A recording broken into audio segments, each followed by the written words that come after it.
Lucius Annaeus Seneca was a Roman statesman and a Stoic, philosopher who recognized that if we are to live well, we must be constant students of the greatest subject of all, life itself. In his moral essay on the shortness of life, Seneca offers us an urgent reminder on the non-renewability of our most important resource, our time. So with that in mind, here are 10 of the most important insights for time management from the writings of Seneca. Number 1, treat time as a commodity. Seneca says, people are frugal in guarding their personal property, but as soon as it comes to squandering time, the most wasteful of, the one thing in which it's right to be stingy. Seneca cautions that we fail to treat time as a valuable resource, even though it's arguably our most precious and least renewable one.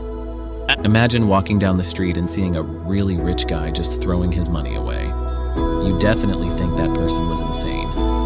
And yet we see others and ourselves throw away something far more valuable every day. Our time, the amount we get, is uncertain, but surely limited. It's clearly more insane to waste time than money, because unlike money, we can't make any more when it runs out. To realize the value of 1 year, ask a student who failed the grade. To realize the value of 1 month, ask a mother who gave birth to a premature baby. To realize the value of 1 week, ask the editor of a weekly newspaper. To realize the value of 1 hour, ask the person who just missed a train. To realize the value of 1 second, ask the person who narrowly avoided an accident. And to realize the value of 1 millisecond, ask the person who got silver at the Olympics. While the amount of time we get on this earth is uncertain, the one thing that is certain is that time is limited. Money and property can increase and decrease, depending on our luck or effort. But our time is fixed. Death creeps up on time wasters. People who assume time is cheap, because when employed correctly, time becomes an amplifier. When spent without consideration, it becomes a persistent source of regret. Number 2, don't invest your time preparing for life. According to Seneca, he who bestows all of his time on his own needs, who plans out every day as if it were his last, neither longest for, nor fears tomorrow. We are all guilty of spending way too much of our time preparing for life. Seneca pushes us to live right now, to not delay our happiness, to not think that happiness lies in the future. He criticizes those who think that they can work diligently until around age 60, when they finally retire and can be happy. Our future is uncertain, and it's not in your control. The life in the future you're working towards may never come. We're so busy and worried about the future that we often let the present slip away, allowing time to rush past, unobserved and unseized, and then when we are old and on our deathbeds, we finally realize how short and valuable life is, left with regret of not making the most of it when we could. Seneca compares time to a rushing stream. That won't always flow. If you were in the middle of a desert, dying of thirst, and you came across a stream of water, but you're not sure when it might stop, wouldn't you drink as much of it as you possibly could? Just like water, we should use as much of our time as possible in making the most of our present. Your 30s, 40s, 50s, and beyond are all worth planning. But don't allow them to take away the precious present. You can only live one moment at a time, and you can only live it once. So choose to live in the moment. No. Point 3, live life for your own self. To quote Seneca, so you must not think a man has lived long. Because he has white hair and wrinkles, he has not lived long, just existed long. We all have certain things that we want in our life, whether it's a dream job, a dream house, a dream relationship, or that dream vacation. But the majority of us don't even come close to achieving many of these things because we're stuck with the job we can't stand, just to pay the bills, or a partner we pretend to love because we don't want to be alone. You're just being tossed and turned by everything that's coming at you. And in today's world, there's a lot coming at you. We then fool ourselves by telling us that we don't have enough time to try new pursuits. Being busy is always your choice. Being busy with things we don't like is the greatest distraction from living. We routinely coast through our lives, day after day, showing up for our obligations, but being absent from ourselves. Mistaking the doing for the being. The best way you can invest your time is by investing in creating a life you love living. If you don't know what you love or what you want, then ask yourself these questions. If I had more time, what are the things I could do? Or if I can change something right now, around or about me, what would it be? You may realize that you want to change your job, or you want to get in shape, or pursue a new hobby. You can start by waking up early and use that extra hour for doing those things that you love. Time is precious, and it's ticking away for all of us. The longer you wait to start making changes, the longer you'll spend your life working to make someone else's dream a reality. No. 4. Practice. Premeditarto malorum, as we learn from Seneca, while wasting our time hesitating and procrastinating, life goes on. Procrastination occurs when a conflict between short-term gratification of impulses, like to do nothing and waste time, and the long-term commitments, like making a sales report or editing. This video is won by the former party in psychology. This is called time inconsistency, even though doing meaningful work over the course of years is more important to most of us than lounging around. The human brain has a very dated bias towards what is here and now. However, Seneca gives us a way to fight this with a very effective and simple method. The Stoics called it premeditartum malorum. The idea behind this is to ask yourself, before you do something about what can go wrong. It's a form of negative visualization. And once you've identified the distractions or problems, you can design around them with preparation by acknowledging distractions beforehand, and then in response, setting a suitable time, place and starting point. You can bypass the allure of short-term impulses ahead of time if you prepare yourself by scheduling ahead.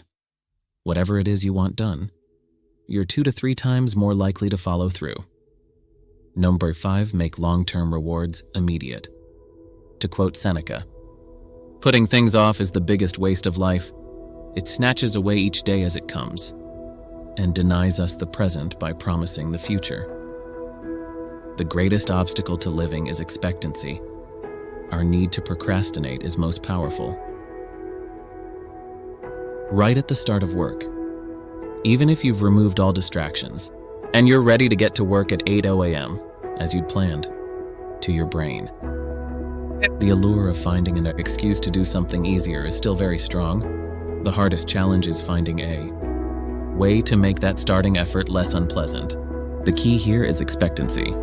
That's what we crave when we want to delay something that we know benefits us. That's the gap between short-term impulses and long-term reward. The reason that it's often so hard to start something is that there's no expectation of an immediate reward. Sometimes the reward is years away. However, if you bundle your work with the expectancy of an immediate reward, you give yourself a good reason to start. For example, if you procrastinate by watching YouTube, you can make a deal that you're not allowed to watch YouTube until a certain amount of work is done. This way you get rewarded by completing the unpleasant work with something immediate. Number 6, make the most of your free time. As we learn from Seneca, it's not that we have a short time to live, but that we waste a lot of it. Life is long enough, and a sufficiently generous amount has been given to us for the highest achievements. If it were all well invested, we all work hard to earn 2 things, money and free time, that we can spend on leisure activities. We work 8 to 9 hours a day so that we can earn free time, while we endlessly waste that hard-earned free time on the most irrelevant things, like drinking in the pub with coworkers or friends, watching TV shows, or just gossiping around the water cooler. As some people point out, like, you have to stop and say no more. No more wasting the free time you earn. Even if you enjoy working at your day job, Keep time spent working at a minimum. You'll never get those overtime hours back. They're gone forever. Most of us spend our precious 1-hour lunch breaks eating at our desks. Instead, we should make good of our lunch breaks. Read, write, or exercise. If you work in a city, visit a museum or a gallery. Maybe start an office reading group that can meet up at lunchtimes, on weekends, or on evenings. When you've got ample free time, make the most of it by meditating, reading, exercising, or journaling, or anything that could add value to your life. If you want to beat mediocrity and start living your life, then you need to start making the most of your free time. Number 7, spend time reflecting on your past, Seneca informs us. But life is very short and anxious for those who forget the past, neglect the present, and fear the future. For Seneca, time is divided into 3 parts: the present, which is transitory, the future, which is uncertain, and the past, which is unalterable, all the modern time. Management lessons tell us to focus on the present, with a view to the future. They all focus on the uncertain and transitory, whereas Seneca tells us to pay attention to our past. If we are to extend our life, we must have enough self-awareness to remember the lessons of our past so that we can be more effective today. When you actually take a moment to stop and think, to come through who you've been in the past and really what made you that person, it's pretty enlightening. Reflecting on your past and doing some serious introspection does the soul good. It helps you be present and comprehend the changes within yourself that have occurred. Plus, it gives you a clear, focused idea of who you are today and who you want to be tomorrow. It even helps you take responsibility and ownership of yourself and your actions. Sometimes it can be difficult for you to see how far you've come, especially if you tend to compare yourself to others. But spending time on, reflecting on your past gives you the space and time to see just how far you've come in life. Number 8, stop wasting time in life's trivialities, as we learn from Seneca. If such people want to know how short their lives are, let them reflect how small a portion is their own. We are all guilty of spending way too much of our time in trivialities. More and more of our time nowadays is spent staring at screens, either for work or on social media, trolling through yet more status updates, and posting endless selfies. How often are we caught in giving up our time to others for nothing more than the pursuit of monetary or social profit? Casually playing a video game with no particular merit is throwing time away. Time you could be developing a useful skill, exercising or edifying yourself with literature, art, or music. The same can be said of social media. Like other open-ended forms of entertainment, social media is designed and optimized to consume your time. If people came up to you all day asking for $20, you tell them to get lost.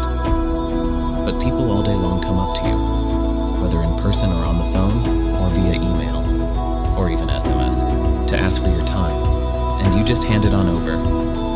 We must be devoted to living for ourselves, at least most of the time. The person who says yes to everyone's requests will soon find that they've no time of their own, and that they're living for other people, not themselves. Those who are happy fill their time with activities that are valuable and meaningful to their own vision of life. Number 9, invest your time creating new memories. To quote Seneca, "You have been preoccupied while life hastens on. Meanwhile, death will arrive, and you have no choice in making yourself available for that. If you give a rich man money, he'll try to double it by investing in places where he'll get maximum returns. Similarly, we should all invest our time wisely, and the best returns we can get with our time is by investing it in creating new memories and in philosophies. Seneca tells us that memory is more enduring than grief. We spent too much of our time in chasing that, which makes our short lives shorter, like luxuries and leisure, so that once we get old, we regret not living at all. One of the enemies of happiness is adaptation, says Dr. Thomas Gilovich, a psychology professor at Cornell University, who's been studying the question of money and happiness for over 2 decades. Gilovich and other researchers have found that memories from life experiences, as fleeting as they may be, deliver more lasting happiness than things. Memories guide our thoughts, actions, and decisions. They shape who we are. You can start creating new memories by taking on new challenges, by spending time with people you love, traveling and seeking new opportunities. Buying an Apple Watch isn't going to change who you are. Taking a break from work to hike the Appalachian Trail, from start to finish, most certainly will. We are not our possessions, but we are the accumulation of everything we've seen, the things we've done, and the places we've been. Number 10, invest your time in philosophies. In our final piece of wisdom from Seneca, for this video, we learn of all people, only those who are at leisure, who make time for philosophy, only those are really alive.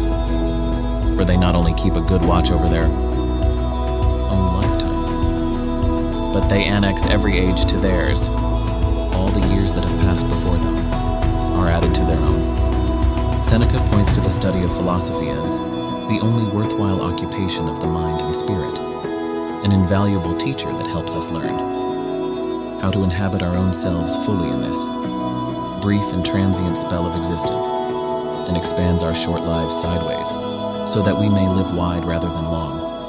Philosopher means lover of wisdom. Philosophy is a study of truth, virtue, life, and death. Nothing in this world is permanent except the truth. The philosopher will always seek to discover the truth of the way this world is, and what our role is within it. You can start with reading. Good books have been written in the service of you. The knowledge and wisdom they hold is condensed time, and that time compressed into their pages adds to your time. If you enjoyed this video, please do make sure to check out our complete Stoicism playlist. And for more videos to help you find success and happiness using ancient philosophical wisdom, don't forget to subscribe. Thanks so much for watching.